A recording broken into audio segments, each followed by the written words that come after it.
아름다운 찬양 감사드립니다.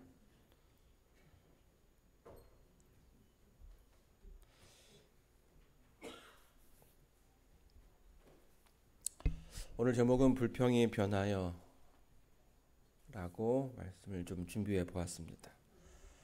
성경에서 가장 짧은 절이 있는데 그게 뭔지 아십니까?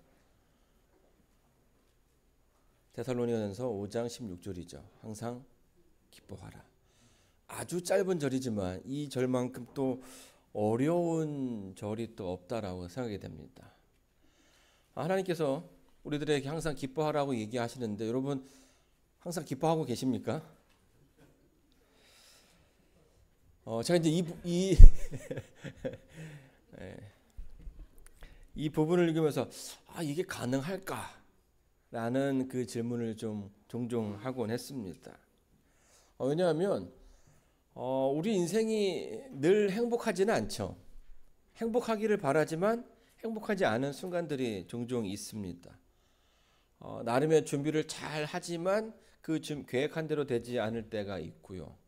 또 잘 대비한다고 하지만 그 대비한 대로 또 대비한 것보다 더 큰 위험이 다가오기도 합니다. 그래서 때로는 우리의 인생은 힘들기도 하고 어렵기도 하고요. 그래서 그 가운데 불평하기도 합니다. 성경 출애굽기 15장 22절에 보게 되면 이렇게 얘기하고 있습니다. 모세가 홍해에서 이스라엘을 인도하며 그들이 나와서 수르 광야로 들어가서 거기서 사흘 길을 행하였으나 물을 얻지 못하고 광야에서 걷기 시작해서 홍해에 이르게 되었고요. 그 홍해를 건너게 되었죠.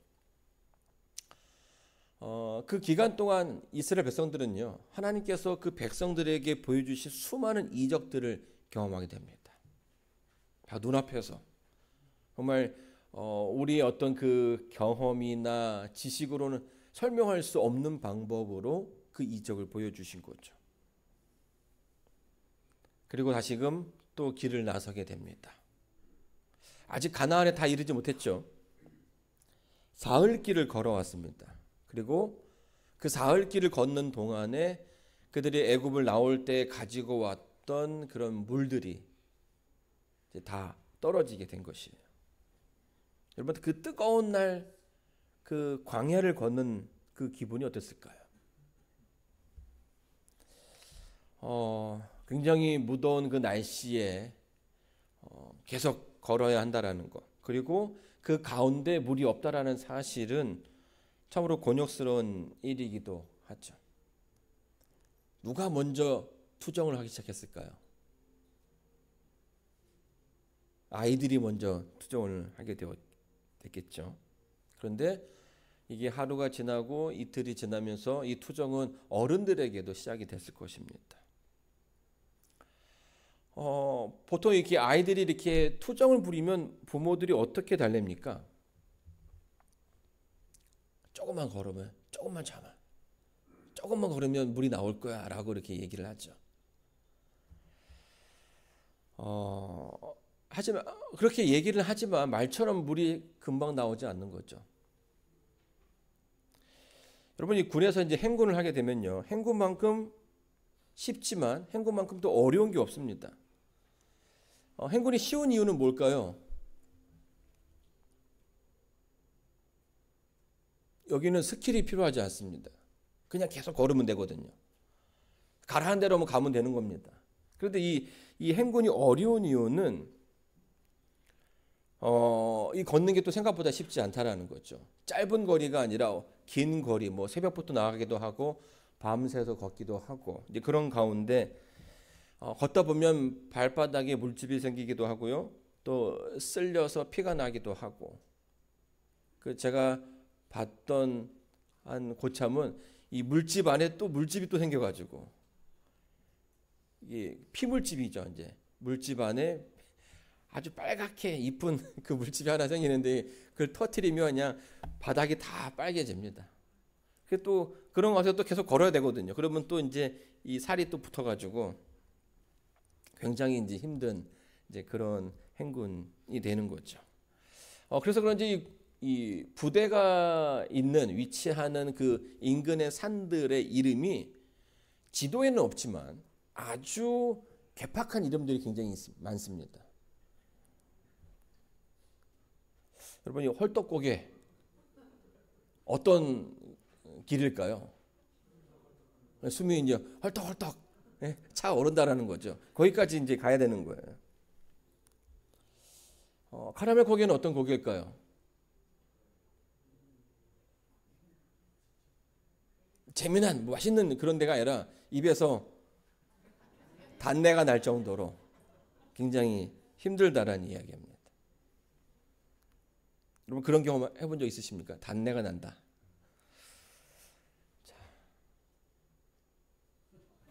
이거는 예, 굉장히 입에서 막 욕이 나올 정도로 힘들다라는 그런 곡이에요. 자, 그럼 하나 더 있는데요. 저희 부대 근처에는 아리랑 고개가 있어요. 이 아리랑 고개는 어떤 의미가 있을까요? 이 아리랑 노래는요, 끝날 듯 끝나지 않는, 언제 끝나는지 모르는 그런 노래잖아요. 저희 부대에서 이제 행군을 하면 저도 이제 그런 경험은 처음이었습니다. 밤에 이제 다들 막 비몽사몽간에 이제 군장을 메고 이제 산을 오르기 시작하는데요. 벌써 이제 새벽부터 이제 걸었기 때문에 산 2개를 넘고 나니까 해가 지는 거예요. 산을 2개를 더 넘어야 되는데 지친 거죠. 지쳐가지고 막 이렇게 다들 막 비몽사몽간에 걷고 있는데 앞에서 저기가 끝이다 이렇게 하는 얘기가 들려오는 거예요. 근데 막 되게 힘든 가운데서 그 말을 들으면 어떨까요? 힘이 나죠. 저기만 가면 끝나는구나. 이 행군이 끝나는구나라고 생각했는데 딱 갔는데 그 뒤에 또 다른 고개가 하나 더 보이는 거예요. 저긴가 보다. 또 저기다. 라고 해서 또 거기가 끝이라고 얘기했는데 그 고개가 끝이 나지 않는 겁니다. 근데 여러분, 이 아리랑 고개의 무서운 점은 그 누구도 그 끝이 어딘지 모른다라는 거예요. 여러분, 이게 굉장히 사람을 지치게 하는 거죠. 끝날 거다라고 했는데 끝나지 않고 또 다른 길이 있다라는 것. 제가 이제 그때 그 행군을 하면서 제 머릿속에 그 떠올랐던 그 성경절이 하나 있었습니다. 그게 뭐냐면 다니엘서 7장 25절이죠. 아주 뜬금없는 그런 구절이긴 한데요. 그가 장차 말로 지극히 높은 자를 대적하여 또 지극히 높은 자의 성도를 괴롭게 할 것이며 또 그가 또 때와 법을 번개코자 할 것이며 성도는 그의 손에 붙임 바 되어 한 때와 두 때와 반 때를 지내리라. 여기 보게 되면 어떤 단어가 나옵니까? 한 때와 두 때와 반 때가 나옵니다. 이 단어는 어떤 의미를 가지고 있죠? 한 때와 두 때와 반 때. 하나님께서 사단에게 허락한 합법적으로 그 성도들을 괴롭게 할 수 있는 그 권세를 그에게 주었죠. 허락해 주신 거예요. 그래서 그 기간 동안 하나님 믿는 백성들이 굉장히 큰 곤욕을 당하게 됩니다. 그 기간이 한 때와 두 때와 반 때고 42달이고 1260일이라고 우리가 이렇게 배워왔죠. 이 한 때와 두 때 그리고 반 때가 저에게는 굉장히 힘들게 여겨진 겁니다. 왜냐하면 그 고난이 한 때가 되면 끝날 거다라고 생각해서 힘내자 해가지고 왔는데 두 때를 더 가야 된다라고 이야기하면 그 기분이 어떨까요? 그리고 그 두 때도 저 겨우 해서 왔는데 또 남았다라고 얘기했을 때, 그래서 저는 왜 하나님께서 이렇게 표현을 하셨는지 잘 이해가 되지 않더라는 거예요. 이 멈추지 않는 그 길에 서 있는, 다 갈 것처럼 다 끝난 것처럼 보이는데 때로는 우리 인생에 계속 그런 고난들이 이어져 온다라는 거죠. 여러분, 이게요 우리 신앙을 굉장히 힘들게 만들 수 있다라는 겁니다. 끝이 없다라는 생각, 저기가 끝이 아니라는 그 생각이 우리에게 공포를 만들고 두려움을 주기가 쉽죠. 우리가 신앙을 하면서요, 마찬가지입니다. 하나님께서 우리와 함께 하신다라고 배워왔지만 때로는 우리 인생에 그 하나님의 모습이 보이지 않을 때가 있다라는 거예요. 껌껌한, 아무것도 보이지 않는, 그리고 겨우 그 길을 잘 이겨내 왔는데 또다시 다가오는 우리의 그 인생의 어려움과 힘듦 앞에서 이 절망과 어쩌면 포기라는 그 단어가 우리 신앙이 아예 없어지지 않는다라는 거예요. 그래서 이제 이스라엘 백성들의 모습을 보면서 늘 불평하죠. 이렇게 이해가 되지 않죠. 왜 그들은 하나님께서 그렇게 많은 이적들을 보여주시고 하나님께서 그렇게 많이 도와주셨는데 다른 시대의 사람들보다 더 적극적으로 하나님의 그 모습을 드러내 주셔서 직접적으로 개입해 주셨는데 왜 그들은 그렇게 자주 불평을 하는 걸까? 이런 생각이 좀 들었어요. 너무하다. 그런데 제가 이제 뭐 짧지만 인생을 살아 보니까요, 세상에 쉬운 고난은 없더라고요. 우리가 이제 고난 가운데 사람들에게 그 고난 금방 끝날 거야, 잘 이겨낼 수 있을 거라고 쉽게 지나갈 거라고 이야기하지만 막상 이제 그 어려움 가운데 있는 사람들은 그 말이 위로가 되지 않는다라는 거예요. 여러분, 이 위기와 어떤 고난은요, 여러 가지 종류입니다. 이게 나한테는 쉬울 수 있어도요, 또 상대방에는 어려울 수 있다라는 거죠. 또 상대방에게 쉬운 것이 나에게는 어려울 수 있는 거예요. 그것이 단순하게 쉽게 지나갈 거라고 이야기하기에는 그 고난이 어쩌면 우리 인생에 크게 다가올 수 있다라는 것입니다. 24절입니다. 백성이 모세를 대하여 원망하여 가로되 우리가 무엇을 마실까 하매. 왜 이스라엘 백성이 목마르다고 모세에게 불평을 했습니까? 조금만 더 걸으면 될 것 같은데, 그렇죠? 조금만 더 걸으면. 근데 이 조금만 더 걸으라고 하면서 스스로를 위로하면서 온 게 며칠이라는 거예요? 사흘이라는 거죠. 사흘. 뭐 한두 시간 거리라면 뭐 이렇게 참고 갈 수 있는 그런 기간인데, 여러분 사흘 동안 물을 먹지 못하고 그 뜨거운 때 앞에서 간다라는 것 자체가 결코 쉬운 일은 아니라는 거예요.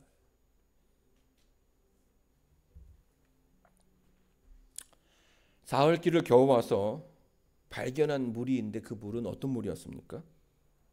써서 먹을 수가 없는 물이었어요.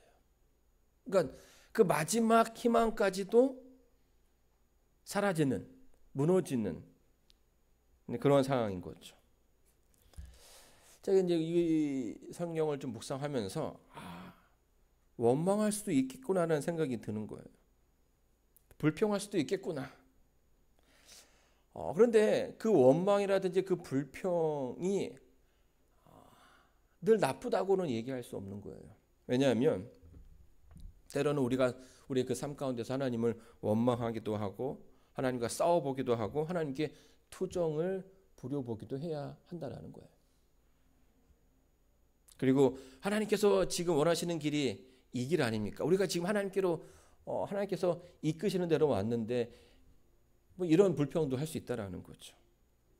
자, 그런데요, 여러분 이 출애굽기서를 잘 읽어 내려가다 보면 느끼는 거지만은 그들의 불평이 오래 가지 않았다라는 거예요. 그들의 불평은 늘 아주 짧게 있고 마무리됩니다. 참 감사한 것은요, 그들의 불평은 뭘로 바뀌게 됩니까? 감사로 바뀌게 되고요, 그들의 투정은 하나님께 찬양하는 소리로 바뀌게 됩니다. 왜냐하면 하나님께서 늘 그들과 함께 하셨고 그들의 그 불평 가운데 하나님께서 직접 개입하셨기 때문이에요. 다만 그들이 그렇게 빠르게 불평했던 것은 뭡니까? 그들이 생각했던 것과 하나님의 그 타이밍이 서로 약간 달랐을 뿐인 거죠. 여러분, 여러분의 인생은 어떻습니까? 여러분의 인생 가운데 목마름이 있지는 않았습니까? 여러분 인생 가운데 어려움이 있지는 않았습니까? 때로는 그때 불평하기도 하고 또 하나님께 원망하기도 하는데, 여러분 그 불평과 원망이 과연 오래도록 지속되던가요? 여러분이 지금 이 자리에 있다라는 것 그 자체만으로도 하나님께서 여러분을 그의 그 어려움 가운데서 건져 주시고 또 이끌어 주셨다는 또 다른 그 증거가 될 수 있다라고 생각합니다. 남들이 알지 못하는 어려움이 있을 수 있지만 그 불평은 여러분 우리가 우리 인생을 되돌아보면 알 수 있다라는 거예요. 때로는 우리가 기도했던 바와 다른 모습으로 하나님께서 응답해 주셨지만 늘 그 가운데서 우리를 인도해 주셨죠. 우리가 하나님 앞에서 불평하는 이유는요, 하나님의 계획과 우리의 계획이 다르기 때문이에요. 우리가 기도할 때에 하나님의 어떤 그 능력을 구하기보다는 우리가 원하는 방법대로 이루어 달라라고 기도를 하죠. 이렇게 해주십시오. 저렇게 해주십시오. 아예 하나님께서 움직이는 그 방향을 다 정해놓고 하나님 이렇게만 해주셔야 됩니다라고 기도한다라는 거예요. 그런데 그런 내 기도와 다른 방법으로 응답될 때 우리가 좀 당황하게 됐죠. 하나님 이건 아닌데요 하면서도, 그러나 또 먼 훗날에 대해서 과거를 되돌아보면 그때 하나님께서 정말 합리적인 방법으로 우리를 이끄셨다라는 것을 발견하게 됩니다. 하나님의 그 뜻이 무엇인지 기억할 필요가 있는 것이에요. 그래서요, 여러분 우리 인생에는 이런 시간들이 좀 필요합니다. 하나님의 뜻이 무엇인지, 하나님께 나에게 원하시는 것이 무엇인지, 하나님께 내 기도에 어떻게 응답하시는지를 확인하는 시간이 필요한 거죠. 그래야 뭘 배울 수 있는 겁니까? 하나님이 나와 함께 하시는구나. 하나님께서 나의 옆에 계시는구나. 하나님께서 내 기도를 들으시고 내가 원하는 방법은 아니지만 하나님 보시기에 가장 합리적인 좋은 방법으로 이끄시는구나 라는 것을 체험적으로 경험하게 되는 거예요. 여러분이 그런 경험들이 계속 누적이 되고 쌓이게 되면 어떻게 될까요?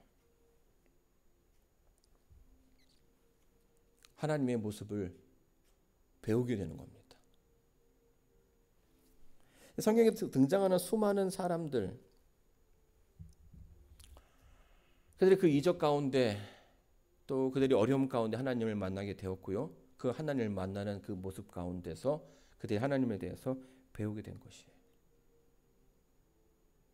자, 그러다 보니까 이제 그런 것들이 때로는 불평이 우리에게 있을 수 있지만 그 불평 가운데 만난 하나님의 모습을 우리가 배우게 된다는 겁니다. 나중에는 어떻게 됩니까? 우리의 불평이 좀 어색한 이 불평이 다시 하나님께 이 찬양하는 그런 모습으로 바뀌는 그런 경험들을 하게 되면서 우리의 불평의 그 기간들이 점점점 뭐해지는 겁니까?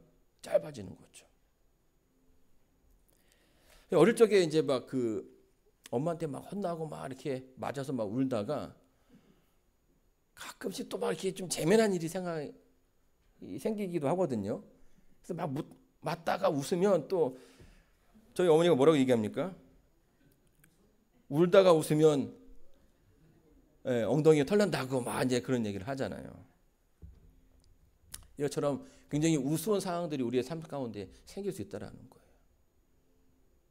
분명히 내가 좀 전에는 하나님을 크게 원망하고 하나님 앞에 불평했는데 하나님께 내가 원치 않는, 그러니까 내가 기대하지 않은 방법으로 도와주실 때에 자기의 그 모습이 얼마나 부끄러운지 모르겠어요. 근데 그러면서 뭐 하는 겁니까? 어떤 그 고난 가운데서 좀 더 하나님의 그 능력을, 하나님의 그 응답을 기다릴 수 있는 여유가 생겨난다라는 거예요. 여러분 이스라엘 백성이요, 이 40년을 이제 누군가는 이제 뭐 허비했다라고 이야기하지만 저는 이스라엘 백성들이 40년을 허비했다라고 생각하지 않습니다. 40년 동안 뭘 배운 겁니까? 하나님을 알아간 거예요. 여러분, 이 출애굽기서를 읽어보게 되면요, 이 이스라엘 백성이 불평을 엄청 많이 합니다. 제가 보기에 너무 민망할 정도로 바로 앞에서 다 이렇게 다 도와주시고 채워주시고 했는데 또 그 다음 주에 또 뭐가 없으면 또 불평하고. 그런데 이제 그런 계속되는 그 패턴 가운데서 나중에는 그게 빠르게 변하지는 않았지만 나중에는 이스라엘 백성들이 변했다라는 거예요. 그래서 그들이 처음에 그 가나안 땅에 들어갔을 때에 전쟁을 앞두고선 그들이 어떤 경험을 합니까?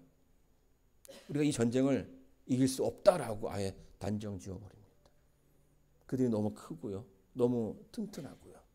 그에 비해서 자기네들은 정말 아무것도 아닌 메뚜기 같은 그런 존재로 보았다라는 거예요. 근데 40년 동안 그 많은 경험들을 하게 되면서 그들이 뭘 알게 됩니까? 하나님이 계시는구나. 하나님 우리와 함께 계시는구나. 그리고 하나님께 우리와 함께 하실 때에 우리의 불평도 감사로 변하고 우리의 그 두려움도 기대로 변한다는 사실을 알게 되죠. 그래서 40년 지나고 난 다음에 가나안에 들게 되었을 때는 그들이 다른 모습으로 그 가나안에 들어갔다라는 거예요. 여러분들이 지금 이제 신앙하고 계시는 이 기간 동안 뭘 배워야 한다라는 거예요? 하나님께서 내 곁에 계시는구나. 나와 함께 하시는구나. 이 사실을 우리가 알아야 한다는 것입니다. 아마 이제 각자 개인들이 그 경험하는 삶의 모습이 다 다를 줄 압니다. 다른 모습으로 다가오겠지만 배워야 할 꼭 한 가지는 하나님이 우리와 함께 하신다라는 거죠. 하나님께서 모세에게 이제 이스라엘 백성이 모세에게 막 원망을 하니까 하나님께 모세가 기도합니다. 그러자 모세가 이렇게 기도하자 여호와께 부르짖었더니 여호와께서 그에게 한 나무를 지시하시니 그가 물에 던짐에 물이 달아졌더라. 거기서 여호와께서 그들을 위하여 법도와 율례를 정하시고 그들을 시험하실세. 하나님께서 모세에게 한 나무를 정해 주셨어요. 그 나무를 뭐라고 하십니까? 그 나무를 잘라서 그 쓴 먹을 수 없는 물에다 던져라 라고 얘기해 주셨죠. 자, 여러분, 그 나무는 언제 생겨났던 것일까요? 가끔씩 이렇게 사막에 오아시스가 있게 되고 그 주변에는 나무들이 있지 않겠습니까? 하나님께 지시하신 그 나무는 언제 생긴 나무일까요?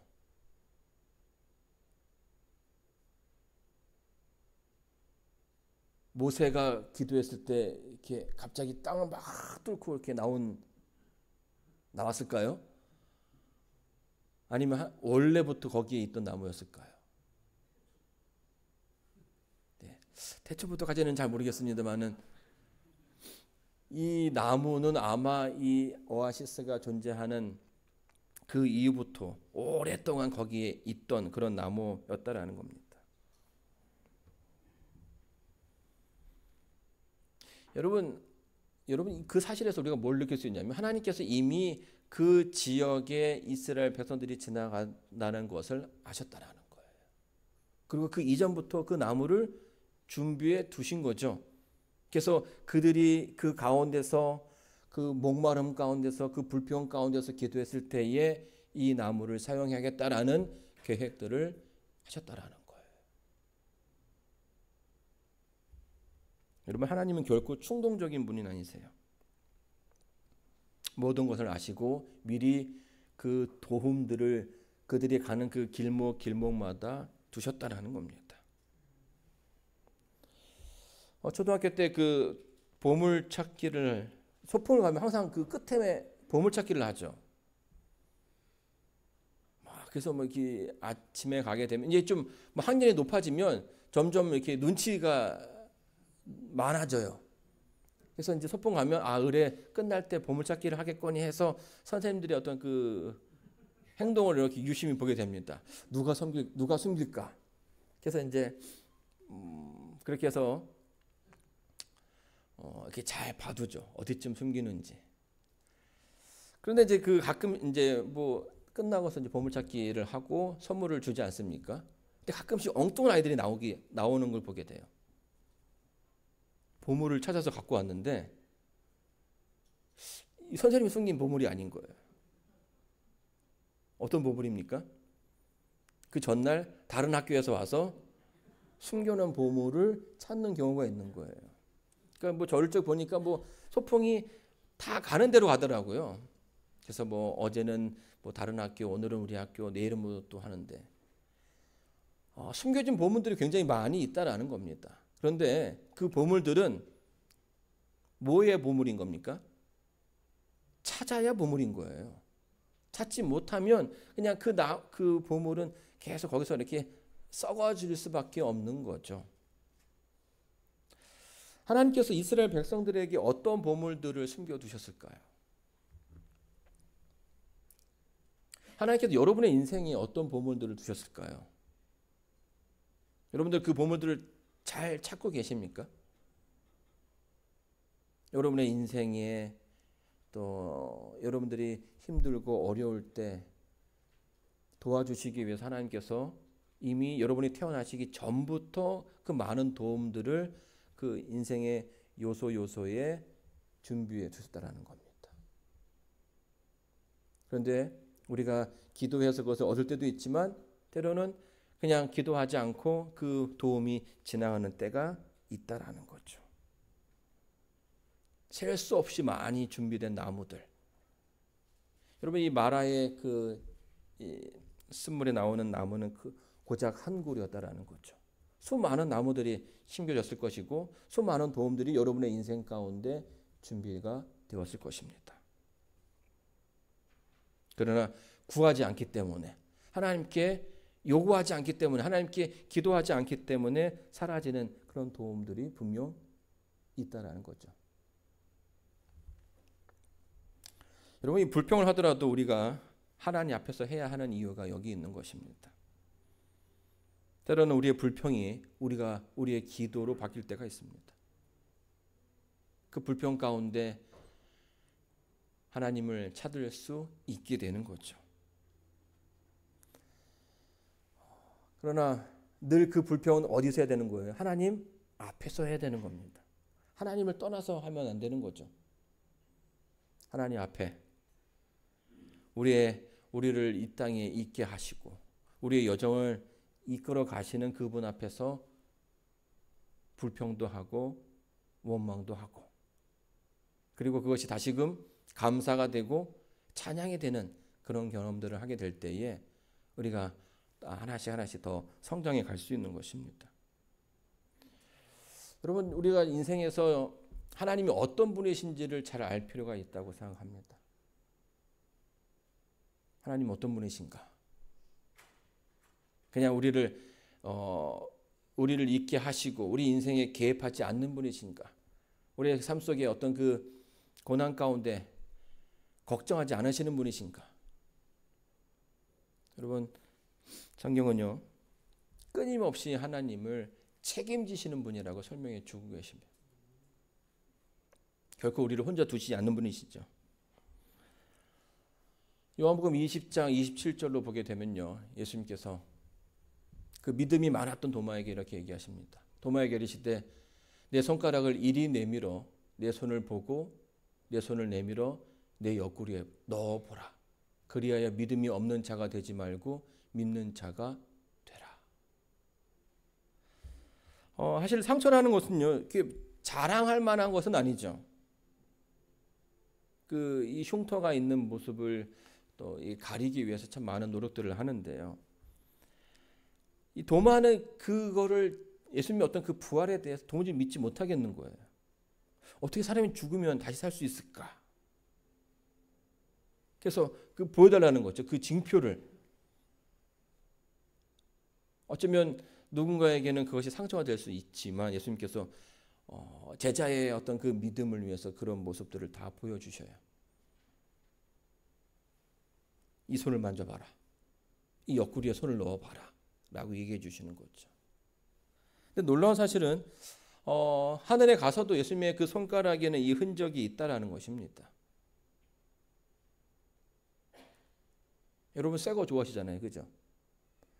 몸도 새 거면 얼마나 좋겠습니까? 근데 왜 예수님께서 그 새 몸이 아니라 그 흔적을 가지고 계실까?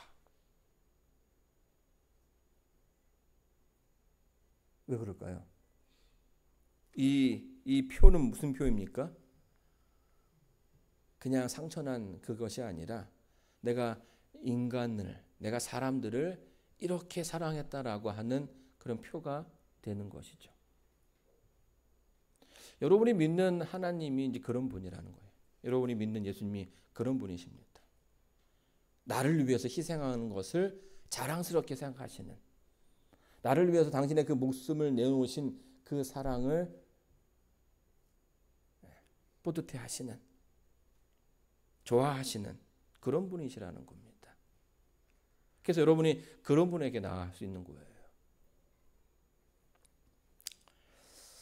사랑하는 성도 여러분, 이스라엘 백성은요, 하나님을 아는데 40년이라는 시간을 소비하게 됩니다.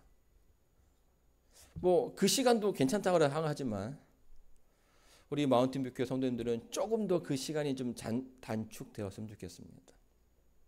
그래서 더 여러분에게 주어진 그 인생을 그냥 때로는 불평하는 것과 원망하는 것을 소비하기보다는 더 많은 감사와 더 많은 찬양으로 우리 인생에 기쁨이 있고 또 찬양이 있기를 소망합니다.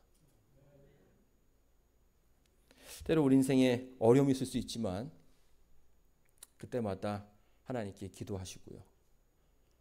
내 옆에 계시는 그분을 만남으로써 우리 인생의 불평이 감사가 되고 원망이 찬양이 되는 그런 삶을 사시길 되길 바라면서 오늘 말씀을 마치도록 하겠습니다.